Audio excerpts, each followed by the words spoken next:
UP सरकार के फैसले के बाद पूरे देश में असर होने लगा है और अब एमपी के उज्जैन के मेयर ने बोला है कि उज्जैन में जितने भी ढाबे हैं, होटल हैं, रेस्टोरेंट हैं, सबको अपने नाम डिस्प्ले करने होंगे, सभी कर्मचारियों के नाम डिस्प्ले करने होंगे, क्योंकि वहां पर कई सारे श्रद्धालु ऐसे हैं जो भक्ति के मतलब से वहां पर जाते हैं और उनके साथ धोखा नहीं होना चाहिए। सेम चीज बनारस के काशी कॉरिडोर में भी लागू कर दी गई है कि सभी स्ट्रीट वेंडर को अब यह जरूरी हो गया है कि कॉरिडोर के अंदर भी अपना नाम डिस्प्ले करेंगे। और सेम चीज अब बोध गया बिहार में भी लागू होने जा रही है। हालांकि जब से यूपी गवर्नमेंट ने इस चीज का फैसला लिया है, देश में अलग अलग तरीके के विरोध होने लगे हैं। इसमें सोनू सूद ने भी अपनी प्रतिक्रिया जताई थी कि अरे भाई, राम ने भी तो सबरी के झूठे बेर खाए थे, लेकिन शबरी ने नाम बदल के नहीं खिलाए थे, झूठे बेर धोखे से नहीं खिलाए थे, झूठे बेर गलत इंटेंशन से नहीं खिलाए थे, जो सोनू सूद समझ नहीं पाए।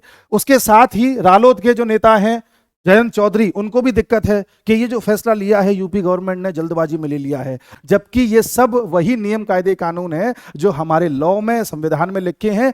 योगी आदित्यनाथ तो उसको सिर्फ लागू कर रहे हैं। जी हां, 2006 में एक एक्ट आया था, फूड सिक्योरिटी एक्ट, ये उसी का एक नियम है कि आपको दुकान के बाहर नेम डिस्प्ले करने पड़ेंगे। साथ ही हमारे देश में आया था कंज्यूमर प्रोटेक्शन एक्ट, उसके अनुसार कंज्यूमर का, उपभोक्ता का ये अधिकार है कि उसे पता हो कि किस दुकान से, किस आदमी से मैं सामान खरीद रहा हूं।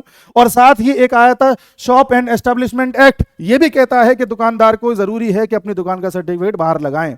ये वही फैसले हैं जो कांग्रेस सरकार ने कभी लागू किए थे, कभी एक्ट बनाए थे, कभी कानून में शामिल किए थे, उनको तो सिर्फ लागू किया जा रहा है। ये लोग तो संविधान के बहुत बड़े रक्षक हैं, तो जब संविधान या नियम कायदे कानून लागू हो रहे हैं तो इन्हें मिर्ची क्यों लग रही है?